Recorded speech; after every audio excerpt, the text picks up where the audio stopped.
Hello, everybody. Welcome to another episode of Spring Fever. As always, it's me, XFL Jim, joined by the man himself. It is Eric, aka Uncle Rico. What is up, my man? Nothing much, man. What is up with you, brother? We are living in a post UFL opening week world. I am living large. I am living in charge. I'm feeling good. Eric, did you watch any of the games? Little bit. Not. I'll be honest, not that much. I mean, I flipped around a little bit, but bad time of year for me to be starting, to be honest. Okay, so I agree with this. What makes it bad in your mind? Number one. Because we'll talk about before you get it, we'll talk about the bad first. Obviously, I don't want to spend too much time on it. It was a super fun weekend. I had a blast, but there was some. We'll talk about that first. We'll get it out of the way. Going right up against March Madness, and also when you have it's been shown in March Madness when the quote unquote power schools do well, there more people watch. So obviously that's going to affect the viewership. MLB just started. People are gun ho about MLB because their team's still in it. You know what I mean? People are going to be gravitating toward MLB. I don't understand why you just don't start right by the NFL draft, or NFL right after the Super Bowl. Because also you have people, NFL heads right now are watching draft stuff. You know, it's just all the momentum from the Super Bowl. You should have said, okay, UFL, all you football heads, UFL starts next week. Make sure to log in. There's all this dead time and people move on. People get engulfed in college basketball and everything. I just think it was a mistake by them. And from what I've seen online, numbers were down. Numbers were down. Yes, for opening week, but like you said, it is opening week of baseball. It is, which I don't think they had to compete with last year when they started. And it is like a crazy Final Four in college basketball. I agree that they should start in February right after the Super Bowl. I think the argument that people would make is no matter what, you're still going to be going up against March Madness.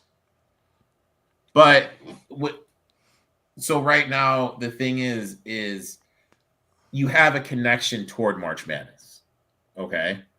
Now, if you start right after the Super Bowl, that connection can be built with these UFL teams. Does that make sense? What do you mean? Well, right now, if they're playing when they're the only game in town, they're the only thing going on. Let's say hypothetically you start right after the Super Bowl. Now I'm watching, I'm invested in this team, I'm grinding it out. It gets to this time, it's later in the season. Oh, the Panthers are playing. Oh, they need to win this game to make the playoffs. You know what I mean? If they lose this game, it hurts their playoff chances. Whatever. I'm invested in the team because I've had how many weeks to be invested. Week 1, going up against March Madness, and you know what? There's next week. Oh, next week there's the Masters. I'll watch that. To me, it's hard to get the casual fans at this point. Yeah, it's just they just drop the ball. Which is what you need. Because the freaks like me are going to be watching no matter what. I'm going to be having a blast. But I don't think the league is that worried. They don't give the vibes that they're that worried. But honestly, from what I saw online, I would be a little worried. It's big. Well, Eric, what you see online, the community goes kind of overboard on the doomer aspect of it. They go crazy for how the sky is falling every single time. The TV numbers aren't exactly what we want them to be. And who knows, they could go up next week. Because teams like Michigan are pumping in good numbers. Birmingham, if they get back on, could be good numbers. Who knows? And I hate that everything revolving around the league. Because I have takes too. But I hate that everything revolving around the league comes down to crowd size and TV numbers. That's all anyone talks about. I feel like no one talks about how good the football is. Well, Jon Snow says, I think they delay it to get the non-drafted NFL players, though. I think they should start earlier. I understand reasonings for going late. I understand reasons for going for ahead. I personally prefer right after the Super Bowl. And I think the pros outweigh the cons. Yeah, to me that makes more sense. Unfortunately, you talked about the oh my god, I'm spacing on it. The TV numbers. People are always going to talk about TV numbers. I mean, even in the NFL, they always tweet No, out the TV numbers. I agree, and it's but like, I hate that that's all the spring football community, like at least on Twitter, a big chunk of it, that's all they want to focus on, and not the football itself. And I feel like an advertisement for the league, and I get pissed off by ESPN all the time because I feel like ESPN doesn't put enough like positive spins on a league that they cover. Fox as well doesn't do enough for a league that they own. But I feel like when people look up things about the UFL, it's about the TV numbers, or it's about the strikes, or it's about like coaches leaving. It's not about the football. Okay. I mean, I feel like there's not enough news out there. And I like guys over Pro Football News Hub, Pro Football Newsroom, those guys are doing great work. And they're putting out great articles about like the league and about the players and about what it's about. Mm-hmm. Henry Light says there's no way there was more people at Houston than Memphis. That was the other thing, was the crowd sizes. Eric, do you want to take a guess on the crowd sizes? I mean, there's probably no one in Memphis. 4,373 reported. Who else? Which sucked because we talked about it, like what Memphis did. So much stuff to get people. So there. The one thing I will say that the UFL has failed flat on their face on is marketing. Still, like they do events like this, but it still feels like there's not a presence in the communities. Damn right, Lemon Spring football's back. Those games were great. We'll get into those in a second. What? I'm sorry, I lost my. Oh, Eric, I think you're muted. I don't know what happened. I cannot hear you. Okay. There we go. Can you hear me now? Yes. All right. I lost my train of thought. I'm sorry. No, we were just saying I don't like they don't seem to have a presence in the community. I was saying the marketing is failing. But what can you do to that? It's tough when the players are at a hub city. You can't have an event. Hey, come meet the showboats here. Mm-hmm. Come have your kids do a youth camp with the showboats here when they're outside of the community. It just is what it is. It's just their hands are kind of tied, and there's only so much a marketing team can do. We talked about it before. Do you have the teams come in there a day or two early so they can do the local marketing? That would be sick, but like Lemon V Cut says right here, there are people that are like I know in like Arlington and Memphis and whatnot that are part of the community, and they have people asking like, "Oh, is there even a game on this week?" I don't know where. Like their marketing was the ads that they had were sick, but they're not showing where to watch. They're not showing where to go. They're not showing when they play for a lot of their advertising. Yeah, which is just brutal. I mean, I just don't know like. There's no real, hey, do this to solve this. No, it's a tough thing to solve. And when there is the labor dispute going on, asking the players to do more, is that really going to be the right thing to do? You know, like I don't know. I really think, and we were going to talk about expansion. I feel to expand, you have to make sure everything's tight. I don't think everything's tight right now. I think you bring more teams into the mix.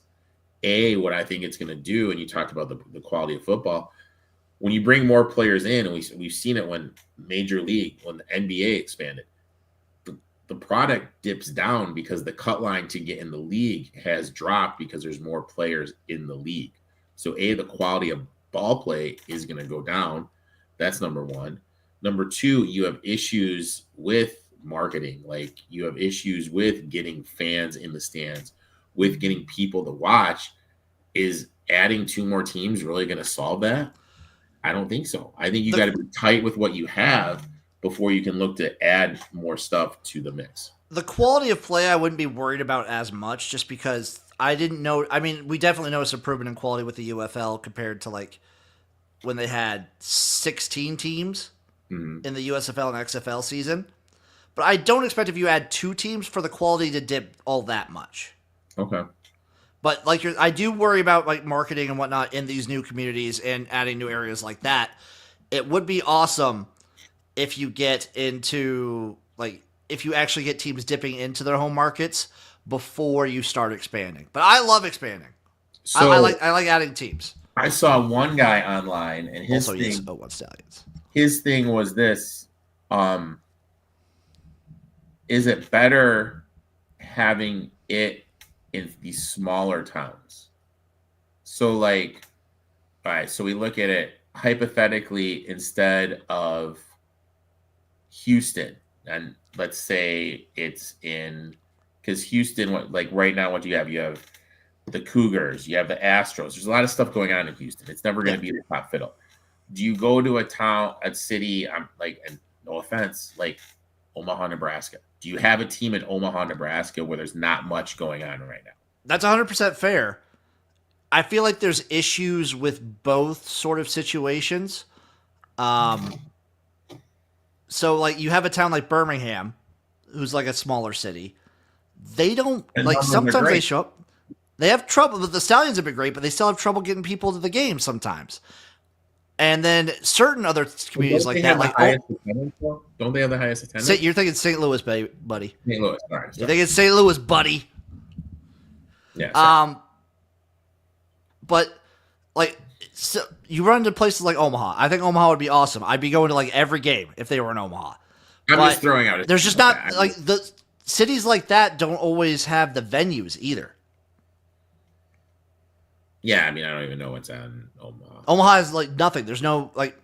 I think they tore down University of Nebraska Omaha's old. They were a D2 team, basically, or they were like an FCS team equivalent or whatever, and they tore down that stadium.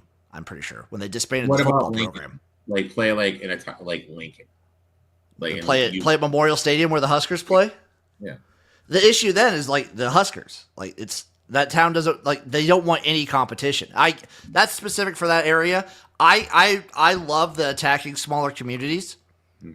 But it's just I feel like it's so hard to hit the nail on the head of where you need to be. Because DC is not a small community, and they've embraced the defenders very well. St. Louis is a weird situation. Empty though when I looked online. Huh? The stands looked empty though when I looked. 12,000, and they also had a baseball game and a hockey game happening at the exact same time. Like, again, timing needs to be a little bit better. But like DC embraces it. I think Arlington had 10,000. I guess Arlington wants their own thing, so it's not really like Dallas. But I see both sides, and you want the bigger markets to an extent because you want like the TV eyes and things like that. But getting these small communities, it didn't.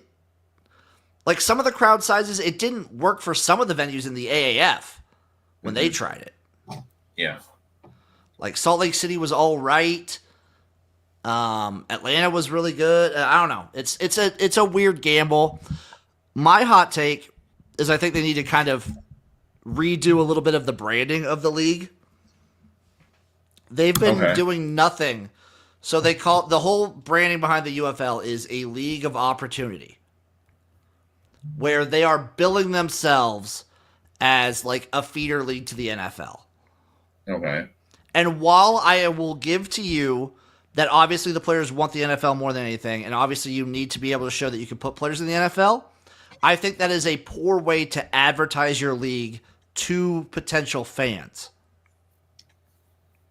Because all you're doing then is getting people to associate your league as like a minor league, a feeder system, like the G League or minor league baseball.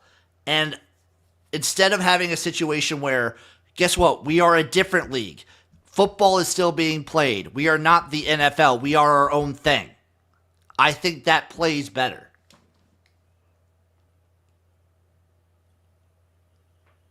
Okay. I mean, like, I think for a league to be successful, it needs to be tied to the NFL. I think it could show that it could send people to the NFL, but I don't necessarily think it needs a relationship with the NFL. Okay. Because what does that bring? Advertisement during the Super Bowl. That's just Fox. That's just Fox. Well, no, I thought it did it on both because it is Fox or ABC. Like that's just the. I mean, that doesn't have anything to do with the NFL itself. Mm-hmm. Like, I don't know. I do agree with Johnson. I think they're trying to quarterly really ship the NFL. But I hate that they're just kind of doing that. I think that like I'm looking at right now, spring football opening game average viewership. Okay. This is the tweet I wanted to bring up. In 2020, okay. 3.3 million. 2020 is such an outlier. 2020 is such an outlier. Right. But yes, I agree. 2022, 3.07. Still, that's USFL. That's still a great USFL. This is opening weekend, correct? Opening weekend. XFL, 1.5. Now, when we remember that, didn't the USL start right after? Didn't it start right after the Super Bowl that year? Which one? Which year? The 2023. The XFL did. The XFL started in 2025. No, the XFL started in 2023. All right, because the XFL. So it was XFL 2020, USFL Solo 2022, XFL and USFL both played in 2023. Okay. And we had the UFL last year. UFL this year, 0.69. What do you mean? What? That I'm looking at this thing. It's like viewership in millions. Oh, yeah. It averaged like 600, 700,000. Yeah. So, I don't know. Like, bottom line is something needs to be done, to get more fans in and around it. I don't know what it is. I'm eager, and I'll be honest. Like, what's the game schedule this weekend? Ooh, Eric doesn't know the schedule. Okay, so we'll just go through the schedule real quick before we haven't picked any games yet. But yeah, just tell me the time. Tell me the times on Saturday. On Saturday, just Saturday. Just Saturday. Okay, you have a solo game Saturday. What time? So they have one game Friday, one game Saturday. It's at 8 p.m. Eastern on Saturday. Saturday. 8 p.m. Eastern. 8 p.m. Eastern Saturday. Going right against the Final Four. Yeah, probably. Yeah. Right against Duke against Houston. Yes. That's not a good schedule. That would be happening no matter what, though. Why? Why can't they play they're just going to play late game Saturday. That's just... Why can't they play during the day? I agree. Maybe maybe the field doesn't want them to play. I don't understand why they wouldn't try and play at like 2 or 3 that day myself. It just doesn't make any sense. That's what I'm talking about. You're not setting yourself up to succeed. They are doing doubleheader Sunday, so they saved their doubleheader for Sunday. Okay, but why not do a tripleheader?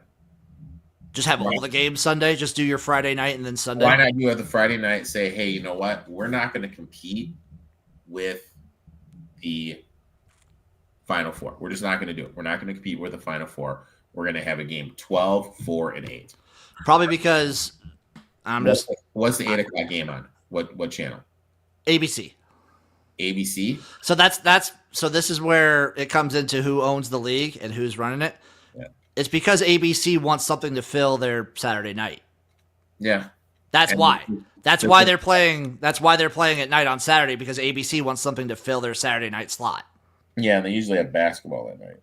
And there's no basketball that night because the NBA doesn't compete with the Final Four. So, that's why they're playing on Saturday night, because ABC wants something to fill their Saturday night slot. Yeah. It's the same reason why they're playing Friday. It's always Friday night. Mm-hmm. It's because Fox wants something to fill its Friday night slot since they lost wrestling. Yeah. This is what the TV companies, that's why they have this league, is to fill time slots. Yeah. Well, we got some great matchups this week, and Eric, besides the TV numbers and all the bullshit and everything like that, what were your thoughts on week 1? I mean, the main thing that stood out to me was how ill-prepared Houston was. Now, granted, I didn't watch the game. Like this was during college basketball. I was locked into there, but just if you know anything about football, designing an offense, calling out plays, managing a game is hard. It is tough work, and there's very few people are successful the first day that they go out there and do it, especially when you have a quarterback and you're switching to a new quarterback. So it's, you know what I mean? It's not like you have an experienced starter. Well, he was the backup, but it's not experience. You know what I mean? It's not like it's not like you have Ben excuse me, DiNucci back there. Speaking of which, did you see him tweet out today? He had a tweet today? No. He said the XFL in 2023 was the most fun he's ever had playing football. I mean, I could see it, dude. That was I believe it. Dude. But what was I saying? I'm sorry. Until I lost my train of thought, dude.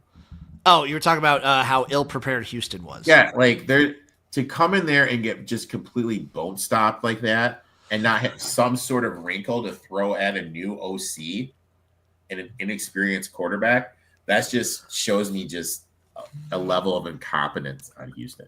In hindsight, Eric, we were getting too cheeky picking Houston here. Jim, the number went from fucking 6 to 3. CJ Johnson, maybe the worst spring football coach of all time. Awful. Just literally awful, dude. He may be worse than who's the Pittsburgh Maulers head coach year one? I know exactly what you're talking about. I don't fucking know. What was his name? Kirby Wilson. Yep. Chicken salad man. There's been like talk. I've seen a couple Houston fans online trying to designate the Houston Roughnecks under CJ Johnson as a terrorist organization. Shut up. Did you see? So, Eric, I don't know if you saw the stats for the game. Total yard discrepancy. Battlehawks had 460 yards. Actually, the Battlehawks had 187 passing yards. The Houston Roughnecks only had 170 yards total. Jesus, dude. It was from second one, it was a beat down. Jesus. 31-6. Embarrassing. Doesn't even cover it, dude. Manny Wilkins, he was 17 for 22 overall. I think he hit his first 13 passes in a row without an incompletion. It was embarrassing, dude. Just complete embarrassment. I mean, because Anthony Brown didn't look good. He didn't help either. I was surprised. I actually expected more out of Anthony Brown. Nolan Henderson did look a little better. But I don't know how anyone thrives in this Houston situation. I think they are by far, they might be one of the worst spring football teams I've ever seen. Yep. And we've seen some bad ones. And I made the post on Twitter. If the Houston Roughnecks do go 0-10, which Eric predicted as a hot take. Yeah. If they go 0-10, I'm eating a can of cat food. Jesus, Jim. So be ready for that.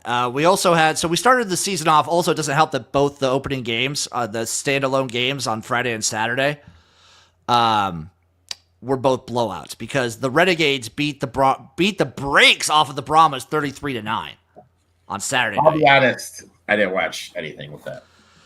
The most surprising aspect of this game to me, Eric, Brahmas couldn't tackle. They looked bad on defense. They looked like not coached up. Wade just chilling. I think maybe it might just be early jitters and things like that. Kellen Mond looked like safe but not great. A lot of incompletions, but no turnovers at all. Oh. Perez was doing it what he wanted, basically. But also, the Renegades, similar to the Battlehawks, but the Renegades were running all over this team. It was embarrassing. And also one of my favorite stat lines of the entire week. Davion Smith for the Renegades. He had 3 rushes for 3 yards and 3 touchdowns. 3 rushes, 3 yards, 3 touchdowns. Yes. Wow. It's a great stat line. And I don't know, man. Brahmas, remember, they did have a slow start a little bit last year. They were in a lot of close games. I trust Wade and I trust the Brahmas organization. I hope Kellerman's the guy. I hope so too. Because they really don't have much after him. I liked him a lot. I thought he had a chance to be a backup in the league. But it was rough. But don't worry, because Sunday we got a couple closer games. The Panthers versus the Showboats doesn't look like a close score. It was 26-12. Panthers got the win. But there was a very desperation throw that turned into a pick six on the Showboats' potential game tying drive. This game was closer than I expected, and a lot of that has to do with the fact that Michigan was splitting time between Perkins and Etling. Why? You're asking the same question every spring football, every UFL fan was asking this whole weekend. It was obvious who looked better. It was obvious how much better the offense was under Perkins. And if you're this is my take, because people treat, and a lot of coaches treat the first couple weeks of the UFL as sort of a preseason. The games matter, but it's still sort of like a thing where you're trying to, maybe the camp's short enough that maybe you don't know who your starter should be. Mm-hmm. But don't play them in the same game. Give each quarterback their own game if you're not sure. That's how I would do it. Tell me which ways would you rather have, because what they did here is they each got drives. They each got a certain amount of it would be Perkins for 3 drives, and then Etling, and then it was just flip flop. Memphis was doing the same thing between Troy Williams and EJ Perry. That one was a little bit more I couldn't tell, but I would rather have. Yeah, you're right. You just I feel like you just got to roll with one guy for the whole game. Yeah, just roll with one. And Showboats, I think they're going to be feisty. Did you see that Ken Weisenhunt's back, by the way? He's back? He's back. What happened? It was personal reasons he had to, he was leaving. And now they're all done? It must have been something that, I don't know. But he's back. He's back in the head coach spot. Interesting. For the Showboats. So week 2, we get Ken. Okay. But Showboats' defense is going to be a problem, I think, for some people. They have Jared Horton, probably the best defensive coordinator in the league. He's the fact that he hasn't gotten a job somewhere is mind-blowing to me. But I think if the Michigan Panthers roll with Bryce Perkins as their starter, and as long as he doesn't get hurt, they could be number 1 in the league easy. Okay. And it wouldn't surprise me. Okay. Wouldn't surprise me at all. Then we had the Stallions, the vaunted Birmingham Stallions, bringing back the 2023 USFL MVP, Alex Magoo, losing to the DC Defenders 18-11. Did you see that one I sent you about the grade of the offensive lineman? Yeah, I did. I mean, I didn't watch anything here, so. Do you want to take a guess how many passing yards the Birmingham Stallions had? 82. 16. 16? Yep. Alex Magoo, 10 for 23. Is that total passing? Oh, yeah, he had an interception, didn't he? Yep. So 10 for 23, 89 yards, 1 touchdown, 1 interception. Interesting. With a rating of 50.8. Okay. Meanwhile, my boy Jordan Ta'amu, just going to say, after week 1, leads the league in passing. 211 yards. We'll see about that, Jimbo. There were some issues I saw in Ta'amu's passing. He got 4 or 5 batted at the line. How many were jet sweep passes, too? No. They're not a lot behind the line of scrimmage. It was a lot of slants. A lot of, shallow slants. Okay. They were just kind of it was anytime they needed something, they got it. Okay. But also, when your defensive front is getting 8 sacks on the quarterback, it's going to be hard to lose that game. Makes life easy. Makes life a little easier for you. Dr. Heat was dialing it up. He was dialing it up, dude. So the Stallions they're rolling with Magoo again in week 2. This is the worst game they've ever played, hands down. Also, fun fact, in the modern era, this is the first time that the Birmingham Stallions have a losing record. Really? I don't think they've ever lost a week 1 game until now. Interesting. And they've only ever lost like 1 or 2 games a season. So, are you ready to now move on, Eric? Any other takes on week 1 before we get to... Actually, I have some takes. Updated futures after week 1. Stallions plus... Okay, I'm going to tell you each future. You tell me if you would bet it or not. You want me to start from longest to shortest odds or shortest to longest? Start at the shortest. Birmingham Stallions plus 275. Okay. Would you bet it? Nope. St. Louis Battlehawks plus 300. Nope. DC Defenders plus 450. I'm pretty sure the Defenders to start, like if you got them when Reggie quit, they were probably like plus 650. But plus 450 right now for the Defenders. Nope. Michigan Panthers also plus 450. Nope. Arlington Renegades plus 450. Where did we say I bet the Renegades at plus 1100. Yeah. Yep. San Antonio Brahmas plus 1700. Yeah, interesting. You trust Wade. You trust Wade. Memphis Showboats plus 3,000. Nope. I mean, if I'm going to take one of the longer shots, I don't hate the Showboats, especially getting Weisenhunt back. And then Houston Roughnecks plus 3,500. No. Get him out of there. Okay. What are you looking at? No. See. No. Are you ready to move on to the week 2 lines? Yep. Game number 1, Eric. Friday, April 4th, we have the Birmingham Stallions taking on the Michigan Panthers. Your Michigan Panthers. The Stallions are 2.5-point road favorites with an over-under of 38.5, plus 120 on the money line for the Panthers. Stallions coming in as a favorite after that kind of performance, huh? Yeah, but what was the over-under?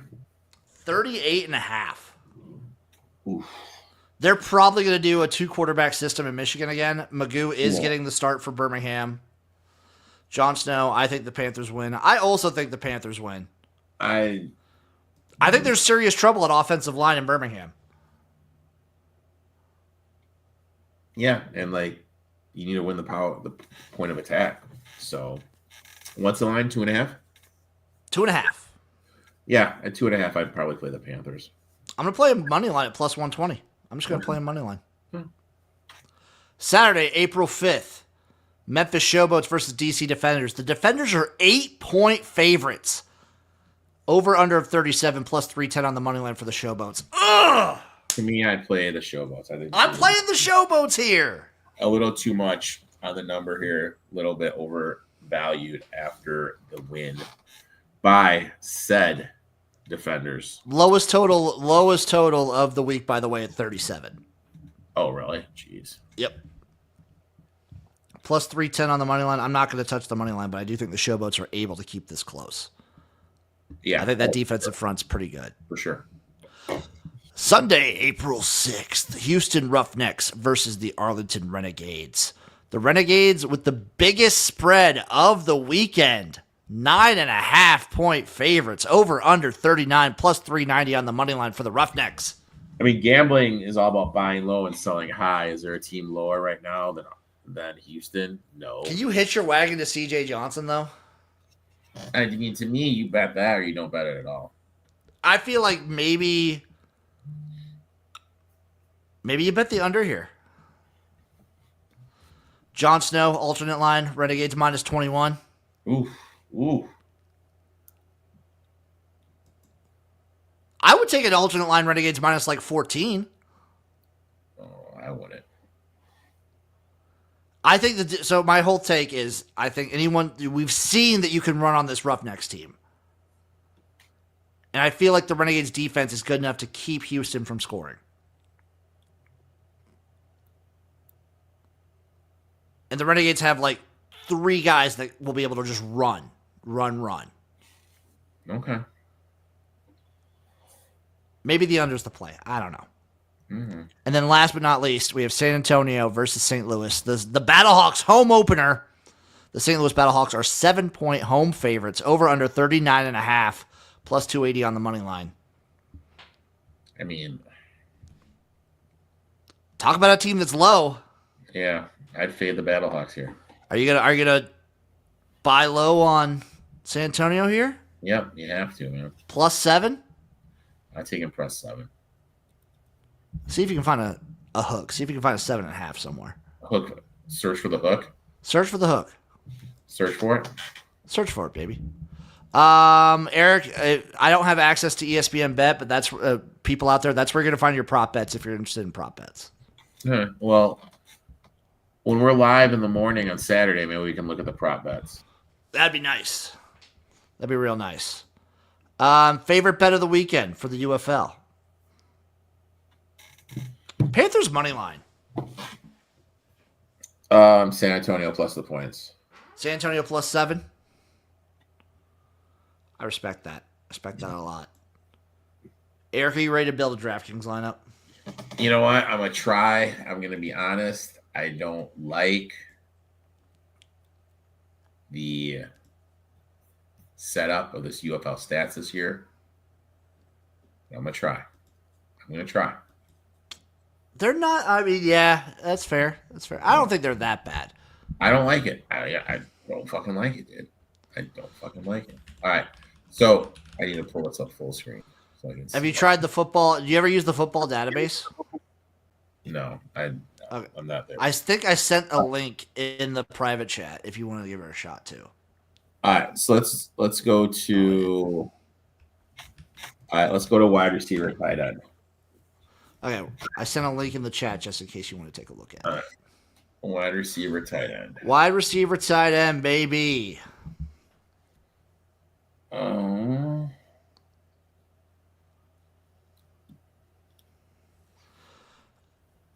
just gonna say it. I feel like Jamal Adams is way too low, but that's just me. Who are the Stallions playing against? They're playing against Michigan. All right, give me a Michigan wide receiver. Go to Michigan wide receiver. We got Sims. We got Mariner. We got Samson Nakua's nice and affordable. You tell me, man. Who are you feeling? Nakua, we could be selling. We could be selling high on him because he had a pretty good week last week.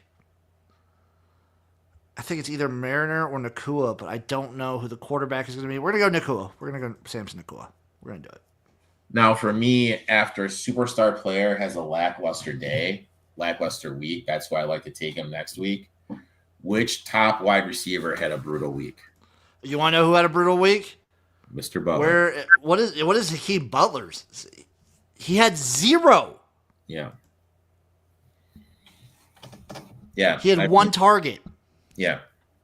I'd put Butler in there. One target. That blew my mind. He had one target. And if we're wrong, we are wrong. No tight end position, so we get the wide receiver / tight end and then 2 flexes, just so you're aware, with the UFL. All right. Now let's go to the running back position. Running back position. I mean, obviously, I feel. Who do the defenders play? Defenders are playing Memphis. They're playing the Showboats. So my thought process is this: is everyone is going to go after the Battlehawks running back because of how the rough net. The 2 guys everyone's going to go after are Sailors and who does Houston Ballage. play? Who does Houston play? Houston plays Arlington. So they're going to go after the Arlington running back because of how bad Houston looked. And Ballage went off last week. On top of that, the Arlington running back, Kalen Ballage, went off last week too against San Antonio. And what is he priced right now? He is 8,000. And is that the top one? No, the top one is Jacob Sailors from St. Louis. He led the league in rushing last year. He is a good back, but he is the number 1 guy. Okay, so at 10,000. We got to take a stand. Which one do you want? I would go Ballage just because he gets a lot more play. Like the Renegades want to run the ball. All right, let's go Ballage. All right. So now we're at the flex. How much money do we have left? We have 28,400. We got quarterback, 2 flex, and defense still left. Go to defense. Go to defense. Who do you want on defense, baby? I might even go Showboats. You want to go Showboats? Let's go Showboats. I might go Showboats here. Yeah, I like playing down. All right, so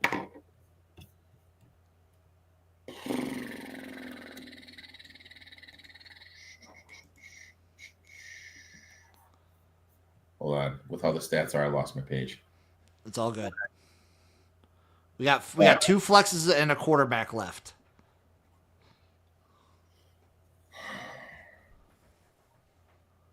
It's tough. Perkins is splitting. Which quarterbacks aren't splitting time? That's where we're going to start. Perez will probably not split time. Wilkins has not looked like he will split time. Magoo will probably not split time because I don't think, unless he's really, really bad, Magoo will not split time. Tamu will not split time. And that's probably it. What are their prices? So Perez is number 1 at 9,800. Wilkins is 2 at 9,600. Magoo is 3 at 9,500. Perkins, even splitting time, still put up 18.9 points.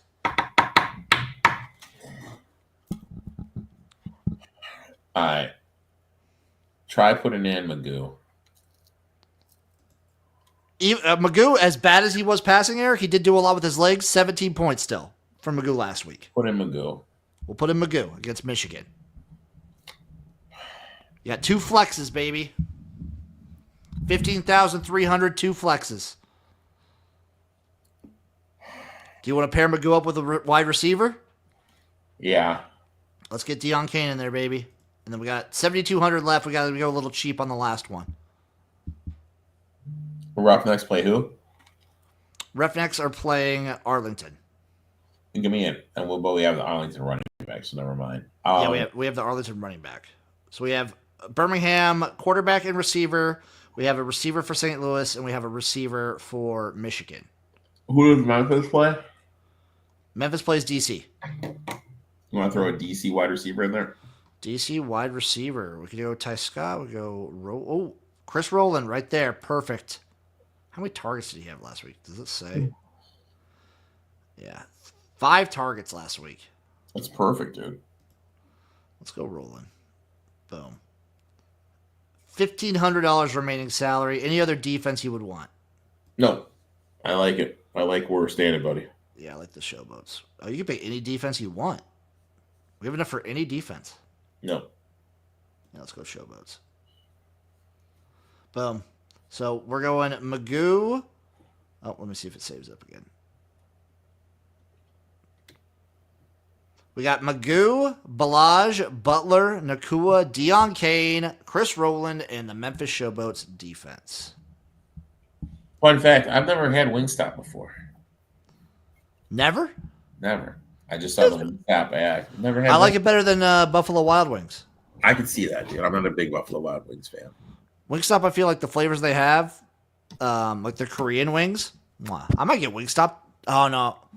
I'm not going to be. No, I can't. I might get Wingstop Friday. I don't know. Not kind of want Wingstop. This has been a long show. These will probably continue to be long shows. We're going to be probably way more UFL focused than we'll touch a little bit on Arena Ball. I do want to just touch the Oregon Lightning game versus Southwest Kansas Storm, 41-40. That comeback by Oregon, mwah. The meltdown by Southwest Kansas, hilarious. An amazing game. Ended on a Hail Mary. Nice. Arena football is awesome. I like it. I didn't watch it, but I like it. And I also want to say, shout out Royal Retros. They sponsored the show. Use promo code SPRINGFEVER. Get your 10% off. They got some great-ass merch. And, Eric, I want to end with the purchase that just came in the mail for me today. What's that? The Spring King.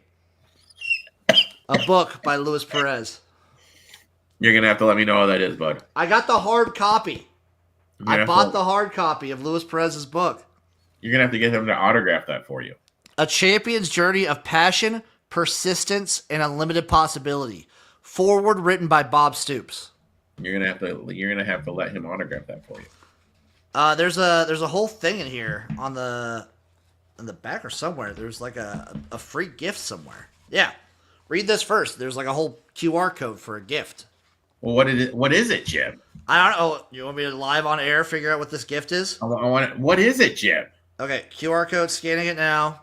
A video from D Van. Shout out Jon Snow. Okay, so Spring King, as promised, you can download your free gift by submitting your info below. I'm submitting my info below. Give me my free gifts. So what do I get? Free bonus 1, the Success Mindset Playbook, the ultimate guide to discipline, work ethic, and resilience. That's free bonus 1. Free bonus 2, gear up like a pro, unlock Luis Perez's exclusive bar merch discount. Bishop athlete representation. That's awesome. Okay. What is that? I'm redeeming that right now. So Bishop athlete representation. So you can get custom Luis Perez merch. Okay. Oh, that's hot. That's actually sick. And then the Success Mindset Playbook, the ultimate guide to discipline, work ethic, and resilience. Let me download that onto my phone. It's a PDF. It's a 4-page PDF, Eric. We're gonna go over this next episode. I will have this read. The PDF will be read by Saturday morning. All right, I'm looking forward to it. And Eric, will you be joining the Friday night live stream? What time? What time? The game, I believe, starts at 7 our time. TBD. It starts at 7 our time. So I'm doing live stream Friday night, Saturday night, and Sunday evening. I will not be able to live stream the Sunday morning game. I will make a cameo for one of those. Definitely Eric will make a cameo for at least one of them. Definitely not Saturday. Friday is a possibility. I'll talk to you more off air. I appreciate it. Thank you, everyone, for watching. Thank you for listening. We love you. Go UFL.